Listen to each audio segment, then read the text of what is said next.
Center St. Louis is a nonprofit organization that exists year-round, so we don't just pop up for 11 days during the course of the festival. We have other events that take place, the Classic French Film Festival, St. Louis Filmmaker Showcase, an LGBTQ film festival, this 48-hour film project, so a lot of different little things going on throughout the course of the year, not just the film fest, as great as it is. You can find information about becoming a member at our volunteer tables out front. Is anybody in the audience tonight a member of Center St. Louis? A few? Oh, great. Excellent. Yeah, many. That's excellent. Really one of the great perks this year, especially, citing hard times, we raised our general admission ticket price from $12 to $13, but we maintained the price of our student or member ticket at $10. So if you're a member, you save $3 per ticket that you purchase to see films during the course of the fest, which is really a pretty significant savings, especially if you go with a friend, with a partner, significant other, or if you go to multiple shows throughout the festival. So please consider becoming a member of Center St. Louis. Also would like to ask you to fill out the demographic survey that you were handed as you walked into the theater. The demographic survey is very important to us because it lets us know who's coming out to the festival, who comprises our audience. People who give us money are interested in knowing that information. So for us to be able to continue to raise money, we would very much appreciate you filling out that information. And the final piece of paper was a ballot, and that ballot is your opportunity to have your voice heard here at the film festival. We have 3 Audience Choice Awards. This film qualifies for one of them, Best Feature. So if you would please, at the conclusion of the film, decide what you think of it and rate it. 1 is the lowest score that you can give, 5 is the highest score, so if you love this film, and I'm sure you will, you'll give that rating of 5. And then return that to our volunteers as you exit the theater. We'll tabulate those scores for all the films throughout the course of the festival, and we'll announce our winners at the closing night awards party on Sunday the 13th, a lifetime from now, at Urban Chestnut in the Grove from 8 to midnight-ish. So if you're interested, please join us there. Find out who's winning all the awards, who the filmmakers are, visiting St. Louis, living in St. Louis, making films happen here. We'd like to see you guys out there as well. And free booze, which is always a nice thing. We'd like to thank the Whitaker Foundation, who are serving as our title sponsor again this year. We're very appreciative of their support. We'd also like to thank the Missouri Division of Tourism, the Missouri Film Office, and the St. Louis Convention and Visitors Commission. They are the sponsors of Show Me Cinema, which this film falls under. It's significant ties to the St. Louis, Missouri area. We are very delighted to be able to share this screening with you, especially because one of the co-writers of the film is in attendance with us tonight. Jack Snyder is here. He's going to come down and say a few words. For those who don't know, Jack was a filmmaker who was living and working here in St. Louis. He made the move out to LA a few years ago and is making big things happen, one of which is the film that you're about to see, so that's very exciting. So if you would please join me in welcoming Jack Snyder. Thanks for coming on, everyone. I co-wrote the script. Is based on a novel titled Cold Room Over Babylon by Michael McDowell, who was a novelist and screenwriter. He's passed away, and he wrote the screenplays he wrote. He only wrote a few of them. You might have heard of them: Beetlejuice, The Nightmare Before Christmas, and he also did the screenplay adaptation of Stephen King's novel Thinner. But he wrote dozens of horror novels. And this novel was written in the 80s, and the producer of it and the director, Griff First, who's supposed to be here tonight, but he wasn't able to make it, he called me up one day and said, let's make an 80s horror film. And he had the rights to this novel, so he said, let's adapt this novel. So we had a lot of fun with this, trying to capture some of the qualities of 80 horror films and still make a contemporary movie at the same time. So hope you enjoy the film. Thank you. As a reminder, if you would please fill out the demographic survey, fill out the ballot that you were handed on the way in, and please stick around. Jack's going to come back down at the conclusion of the film. I'll answer some questions, give you a little insight into the making of the picture, what's going to come through next. So please stay with us. Thanks for coming and enjoy the show. The film. My friend Griff First contacted me. He had the rights to Cold Room Over Babylon, and he sent me the book to read and adapt the screenplay, which I did a draft of, and then he did a draft of, and we kind of went back and forth. It was shot in just outside of New Orleans in December of 2014, and I was not on set. I was still in I stayed in Los Angeles the entire time. I was busy with some other projects. And then he did some shots underwater shooting and that sort of thing, probably in January or February of 2015, and then the digital effects. So does anybody have any questions? Yes? Well, there was, sure. She asked if there was supposed to be a rodeo scene.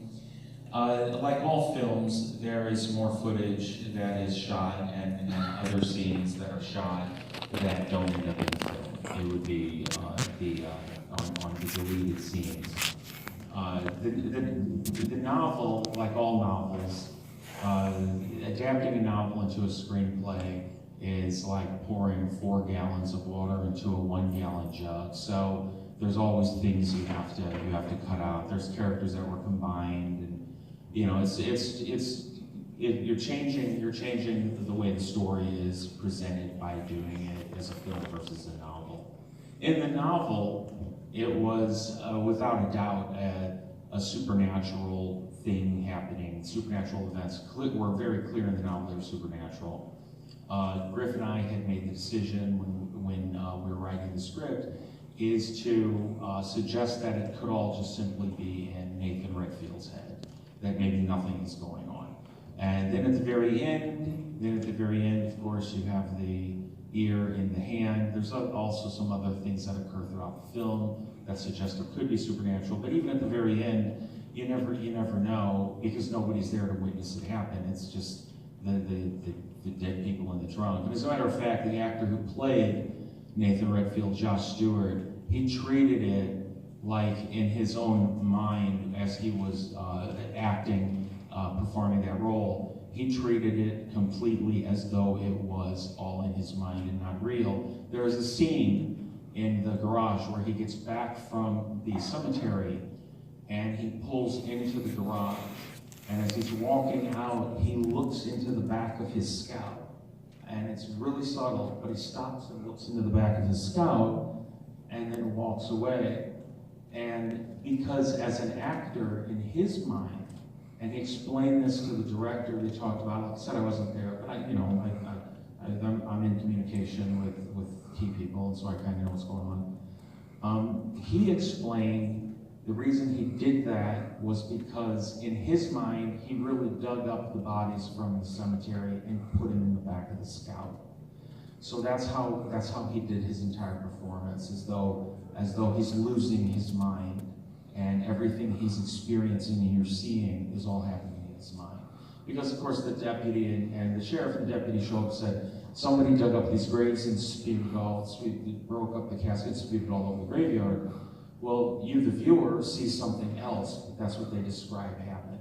So that's how, so it kind of leaves it up to the viewer. Boy, that was a really long answer to one real simple question about the rodeo scene. Anything else?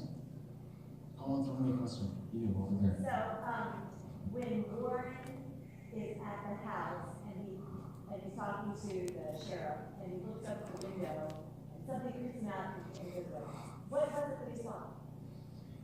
In the novel, he saw movement up there like somebody was there. And if you notice, there's nothing there in the window. So again, it's just a few scenes that suggest that maybe something else is going on.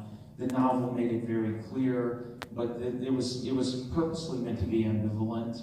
Whether that's picked up on or whether that works, it's up to the viewer to decide. Yes? Why 1989?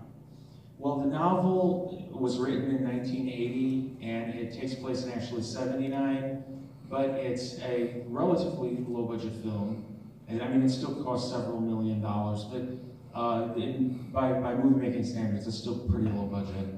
And so we were thinking of placing it in 79, but we decided to move it up 10 years because it's much more difficult. The further back in time you go in a period piece, the more costly it gets. So by making it 1989, it's a lot easier to find 80s vehicles and even some 70s vehicles, but 80s vehicles and 80s clothing, and it's a lot easier to dress the present to get closer in time than further back in time. And we didn't think it was significant enough story-wise. We knew we didn't want to move it up to the present.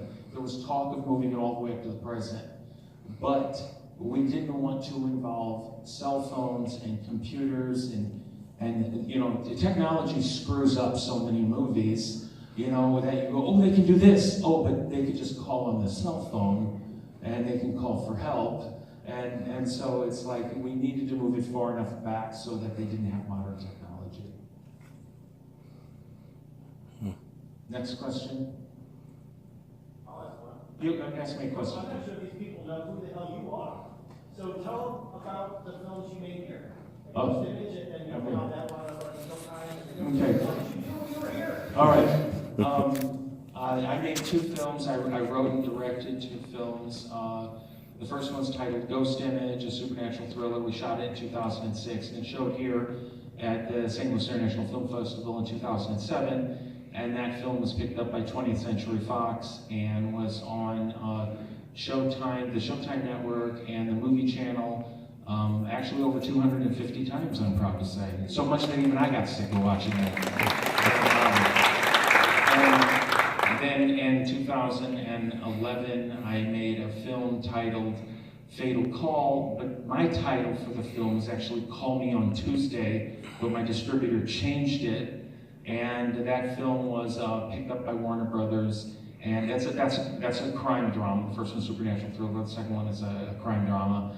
That was picked up by Warner Brothers and was in Redbox and on video on demand.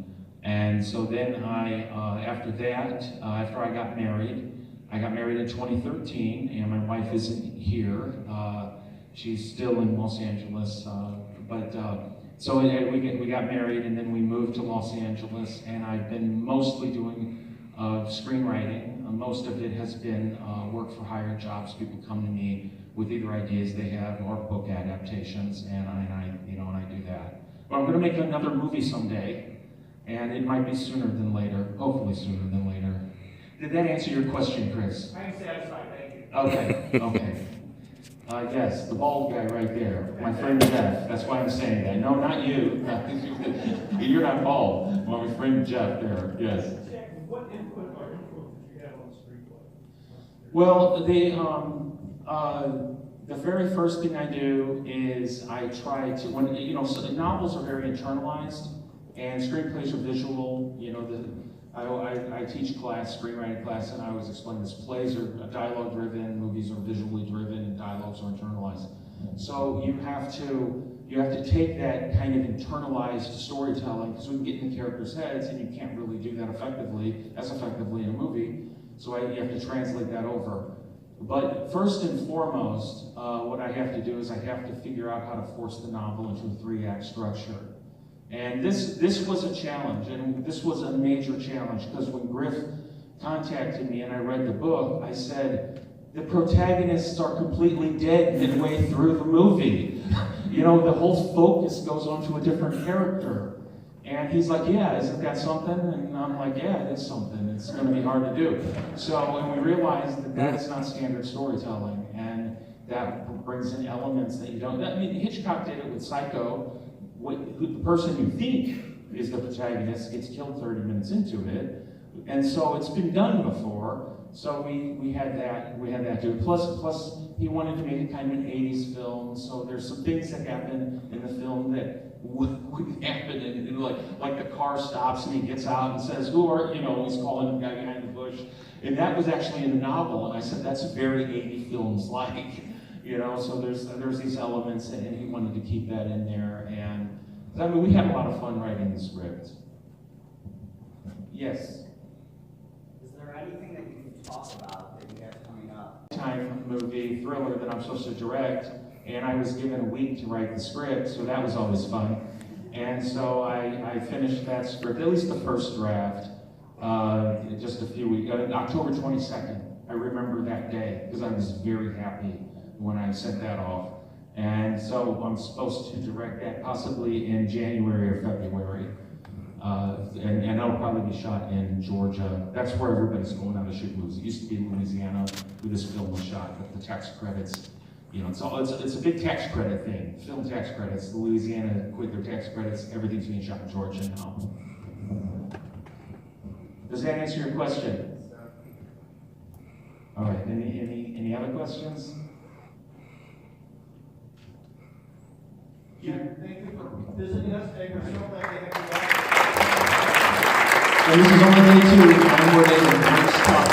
Tim, Luke, Mark, Mark, Peter, all over town. Thank you very much. Have a nice evening. Hey Jack, great movie. Loved it. Stayed after the show to listen to the interview and you talk. I didn't know the book written by Mr. McDowell was restructured to fit in a certain time frame. It's very interesting. I like that. Thank you for the experience. Great movie. I love I like what you did with the movie, especially the structure. That's all I have to say. That's all I can say is I just showed up for support. Great job. It's nice finally seeing you in person. So hopefully we'll all your students will be able to see you one day. Aside from me, I'd like to get to meet the rest of the screenwriting students someday, and it's definitely nice to meet you, Jack. Good job, man.